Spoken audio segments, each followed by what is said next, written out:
नमस्कार दोस्तों, स्वागत है आपका न्यूज 3.0 में। वीडियो को अंत तक जरूर देखें और अगर आपको ये पसंद आए तो लाइक और सब्सक्राइब करना बिल्कुल मत भूलिए। आखिर नरेंद्र मोदी जी को टाइम मिल गया मणिपुर जाने का। 2 साल से ज्यादा वक्त तक मणिपुर लगातार जलता रहा, लेकिन मोदी जी न मणिपुर गए न कभी मणिपुर का नाम लिया। अब जाकर जब मणिपुर में थोड़ी शांति हो गई है तब वो जा रहे हैं और जाकर बड़े बड़े भाषण देंगे। 2 उनके कार्यक्रम हैं, एक तो राजधानी इंफाल में है और दूसरा चूड़ा चांदपुर पर है। आप जरा सोच के देखिएगा, सिर्फ इतना अपना दिमाग लगाइएगा कि मणिपुर का जो इनका कार्यक्रम था उसमें नाच गाने का प्रोग्राम रखा गया था कि लोग नाच गाकर इनका स्वागत करेंगे। 2 साल तक जहां आग लगी हो, 2 साल तक जहां के नागरिक लगातार अपने ही राज्य में विस्थापित हो रहे हो, गोलियां चल रही हो, सब कुछ हो रहा हो, वहां मोदी जी के स्वागत के लिए अगर नाच गाने का प्रोग्राम अरेंज किया गया था तो यह सोचिएगा कि किस तरह के लोग हैं। वहां की जनता ने ही विरोध किया, जबरदस्त इसका विरोध किया कि हमारे यहां इतनी लाशें गिरी हैं, हम इतनी परेशानियों से गुजरे हैं, अभी भी बड़ी संख्या में लोग अपने घरों से बाहर हैं, अपने घरों में लौट नहीं पा रहे हैं और ऐसे में हम नाच गाकर कोई उत्सव नहीं मना पाएंगे। यही नहीं, कल शाम को वहां के लोगों ने, वहां के कुछ कलाकारों ने एक वीडियो जारी किया और उस वीडियो को जब आप देखते हैं तो उस वीडियो में एक गाना है जिस गाने के सहारे मोदी जी से सवाल पूछे जा रहे हैं कि जब मणिपुर जल रहा था तो आप कहां थे? आप लंदन घूम रहे थे या बाकी सारी जगहें घूम रहे थे, लेकिन आपके पास मणिपुर आने का टाइम नहीं था। दरअसल मणिपुर में भारतीय जनता पार्टी ने अपना पूरा आधार भी खो दिया है। पिछली बार जब चुनाव हुआ, लोकसभा का चुनाव हुआ, दोनों सीटें कांग्रेस ने जीती। बीच में कई पूर्व विधायकों ने इस्तीफा देकर कांग्रेस में शामिल होना चुना और मोदी जी के जाने से ठीक पहले 43 लोगों ने, जिसमें ब्लॉक अध्यक्ष, जिला अध्यक्ष और इस तरह के ऊंचे पदों पर बैठे लोग थे, इन लोगों ने भारतीय जनता पार्टी से इस्तीफा देकर कांग्रेस का दामन थाम लिया। उत्तर पूर्व में जिस तरह से भारतीय जनता पार्टी को सफलता मिली थी, मणिपुर के बाद उत्तर पूर्व के लोग दोबारा सोच रहे हैं कि क्या वाकई भारतीय जनता पार्टी उत्तर पूर्व को, नॉर्थ ईस्ट को वो दे सकती है जिसका वादा वो लगातार करती रही है। अब आसाम का किस्सा देखिए। आसाम के अंदर लगातार आंदोलन चल रहा है। वहां के कई सारे समुदाय, जिससे मोदी जी ने वादा किया था और वादा 2014 में किया था कि हम आपको दर्जा देंगे, बाकायदा आदिवासी का दर्जा देंगे, एसटी का, शेड्यूल ट्राइब का दर्जा देंगे। 11 साल हो गया लेकिन आज तक उनको किसी तरह का आदिवासी का दर्जा नहीं मिला। मोरान समुदाय है ये, और ये जो मोरान समुदाय है ये असम की एक मूल जनजाति है और ये समुदाय तिब्बती वर्मी मूल के कचारी परिवार से संबंधित है और मुख्य रूप से पूर्वी असम के तिनसुकिया जिले में रहता है। इसकी एक छोटी सी आबादी अरुणाचल प्रदेश के नामसाई जिले में भी रहती है और ये लोग असमिया भाषा बोलते हैं और साथ में अपनी इनकी भाषा है मोरानी। ये मोरानी भाषा भी बोलते हैं, असम के पहले मूल निवासी समुदायों में से हैं। इनका वोट लेने के लिए 2014 में मोदी जी वादा करके आए थे कि जब हमारी सरकार आ जाएगी तब हम लोग यहां पर आपको आदिवासी का दर्जा देंगे, शेड्यूल ट्राइब का दर्जा देंगे, ताकि सरकारी नौकरियों वगैरह में आपको सुविधा मिल सके, बाकी सारी सुविधाएं मिल सकें।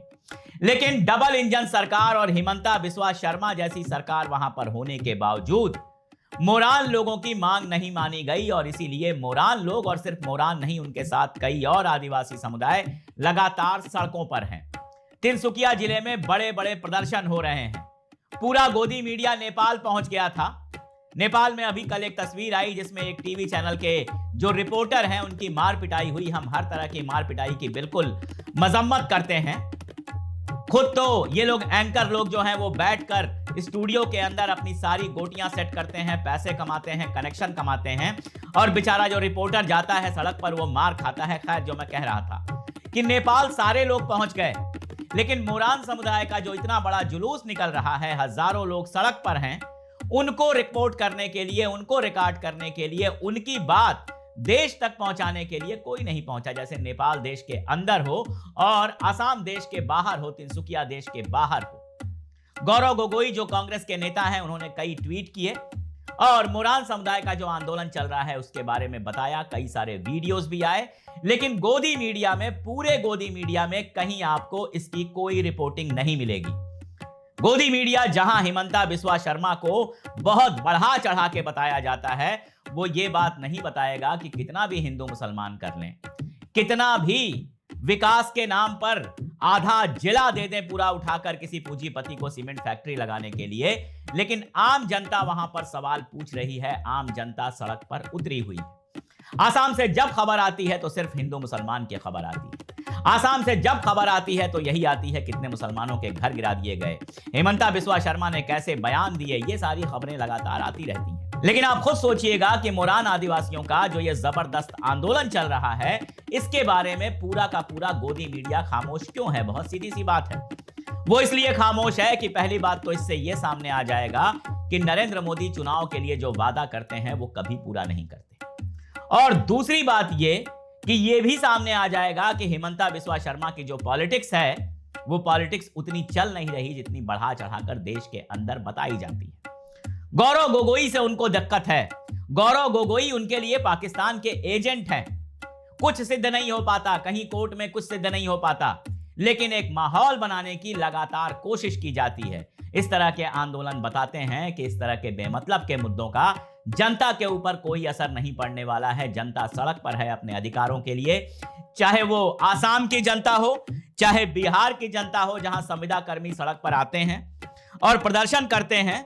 10,775 कर्मचारियों का मामला था। इनको 1 साल के कॉन्ट्रैक्ट पे रखा गया था और इनको कहा गया था कि इनको एक्सटेंशन दिया जाएगा, लेकिन इनको टर्मिनेट कर दिया। अपनी मांग को लेकर जब ये लोग हड़ताल पे बैठे तो वही हुआ जो होता है, पुलिस ने लाठीचार्ज किया।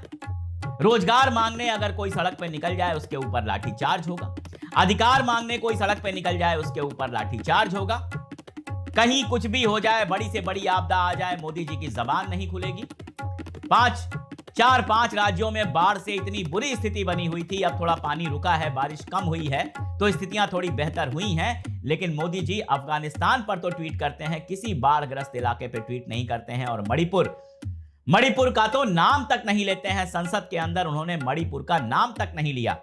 संसद के बाहर आधे मिनट का एक वक्तव्य मणिपुर पर दिया, आधे मिनट 30 सेकंड 45 सेकंड का एक वक्तव्य मणिपुर पर दिया। इसके अलावा मणिपुर पर कुछ नहीं। लंबे समय तक वहां के मुख्यमंत्री का इस्तीफा तक नहीं कराया गया। फिर इस्तीफा करा के वहां पर राष्ट्रपति शासन पहले 6 महीने के लिए लगाया गया और फिर 6 महीने के लिए और बढ़ा दिया गया, जिसका मतलब बहुत साफ है कि वहां स्थितियां सामान्य नहीं है।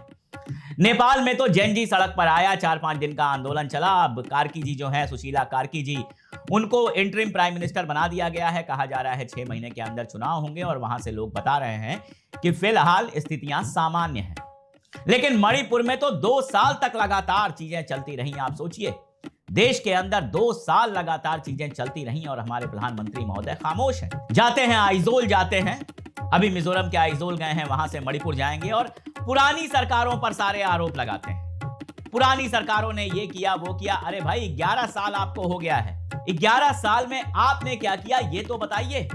बिहार में आंदोलन चल रहा है, आसाम में आंदोलन चल रहा है और भी कई जगहों पर लोग सड़क पर हैं। कम से कम उनको तो जवाब दीजिए। कभी अनुदेशकों पर लाठी पड़ जाती है, कभी एसएससी एग्जाम ठीक से कराने गए जो छात्र हैं, जो मांग करते हैं कि एसएससी का एग्जाम ठीक से कराया जाए, उनके ऊपर लाठी पड़ जाती है, कभी कहीं लाठी पड़ जाती है। और हमारा गोदी मीडिया मां का अपमान कर दिया, मां का अपमान कर दिया, इससे आगे बोलने और सोचने के लिए तैयार ही नहीं। 24 घंटे बैठकर सिर्फ भारतीय जनता पार्टी की बैटिंग और इसके अलावा कुछ करने की कोई बात ही नहीं है। लेकिन मणिपुर की जनता अच्छी तरह से जानती है कि उसके साथ क्या हुआ है।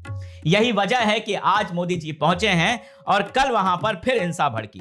उसी चूड़ाचांदपुर में जहां वो जाने वाले हैं, वहां पर वहां के लोगों ने, जिनको उपद्रवी कहा जा रहा है, पीएम मोदी के स्वागत में लगे हुए पोस्टर बैनर फाड़ दिए, बैरिकेडिंग गिरा दी और उसमें आग लगा दी। ये पीसो नमून गांव में हुआ है, जो चूड़ाचांद पुलिस स्टेशन से सिर्फ 5 किलोमीटर दूर है। लाठीचार्ज वगैरह हुआ है। सवाल यह है कि ये उपद्रवी कहकर कब तक आप लोगों को किनारे करते रहेंगे? उपद्रवियों के हवाले तो मणिपुर पिछले ज्यादा वक्त से है। 2 साल हो गए, लोग सवाल उठा रहे हैं, लगातार डिमांड कर रहे हैं कि मोदी जी वहां हैं। राहुल गांधी गए, राहुल गांधी वहां पर गए, लोगों से मिले, लेकिन राहुल गांधी विपक्ष के नेता हैं, वो कोई ऑर्डर नहीं दे सकते। वो जाकर चीजों को देख सकते हैं, आकर बता सकते हैं। वो गए और लौटकर उन्होंने बताया। कम से कम 4 बार उन्होंने पीएम मोदी से अपील की कि मणिपुर में जाइए, वहां हालात अच्छे नहीं है। गृह मंत्री भी गए वहां पर, अमित शाह गए, लेकिन हालात काबू में नहीं आए।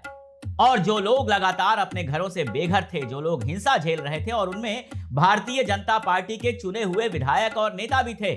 भारतीय जनता पार्टी के मंत्री का घर जलाया गया, विधायक का घर जलाया गया। एक विधायक तो बहुत दिनों तक दिल्ली में इलाज करा रहे थे, वहां से भाग के दिल्ली आ गए थे। जो चुने हुए वहां के लोकसभा के दोनों सांसद हैं, दोनों सांसदों ने संसद के अंदर मणिपुर का सवाल उठाने की जब कोशिश की, लगातार उनको रोका गया। हमारे मुख्य धारा के मीडिया में एकदम से, जिसको गोदी मीडिया कहा ही जाना चाहिए, उसमें एकदम से मणिपुर को ब्लैकआउट किया गया। मणिपुर से वीडियो आई तो उसके टाइमिंग की बात की गई। अरे टाइमिंग कोई भी हो, वीडियो तो वो सही थी ना जिसमें एक महिला जो आर्मी ऑफिसर की वाइफ थी उसके साथ ऐसा सलूक किया गया था। उसके बाद तो कोई बड़ी कार्रवाई होनी चाहिए थी, लेकिन कोई कार्रवाई नहीं हुई। अब जा रहे हैं मणिपुर में। क्यों जा रहे हैं? क्योंकि 6-6 महीने के 2 राष्ट्रपति शासन लगा चुके हैं और अब शायद मणिपुर में चुनाव कराने का प्लान होगा। और जहां चुनाव वहां नरेंद्र मोदी जी। बिहार में चुनाव होगा तो बिहार में नरेंद्र मोदी जी दिखाई देंगे। पंजाब में चुनाव होगा तो बाकायदा साफा पहन के कड़ाहे में करछी घुमाते हुए आपको दिख जाएंगे। लेकिन चुनाव नहीं होगा तो वहां सैकड़ों लोग बाढ़ में मर जाएंगे, जानवर मर जाएंगे, तमाम तबाही आ जाएगी। लेकिन मोदी जी नहीं जाएंगे, नहीं दिखेंगे जमीन पर आपको।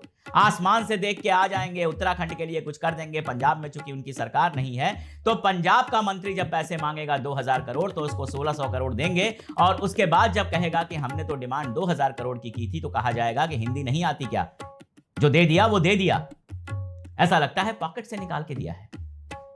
तो मणिपुर में चुनाव कराने का प्लान है शायद, इसलिए मणिपुर पहुंच गए हैं। लेकिन मणिपुर की जनता ने जितना कुछ झेला है, मणिपुर की जनता ने जो एपैथी देखी है इस सरकार की, मणिपुर की जनता ने जो देखा है कि नरेंद्र मोदी हमारे प्रदेश का नाम तक नहीं लेते, जिस प्रदेश ने मुख्यमंत्री चुन के उनको दिया था, सांसद दिए थे पहले, उस प्रदेश का नाम तक नहीं लेते नरेंद्र मोदी जी, वो मणिपुर की जनता न नाच गा के उनका स्वागत करने के लिए तैयार है और ना ही दोबारा उनको सत्ता देने के लिए तैयार है। यही हाल आसाम में है। जिन जनजातियों को उन्होंने आदिवासी का, शेड्यूल्ड ट्राइब का दर्जा देने की बात की थी, उन्हें पता है कि अगर 11 साल में ये अपना वादा पूरा नहीं कर सकते हैं तो आगे भी पूरा नहीं करेंगे। इसलिए हिंदू मुस्लिम का जितना खेल खेल लिया जाए, जनता सड़क पर है, जनता लगातार विरोध कर रही है। और जनता जब सड़क पे आती है तो झंडे बदलते हैं। जनता जब सड़क पर आती है तो सत्ताएं बदलती हैं। हमारा देश लोकतंत्र है और जनता लोकतांत्रिक विधि से ही इन इलाकों में, इन प्रदेशों में सरकारें बदल के मोदी जी को बताएगी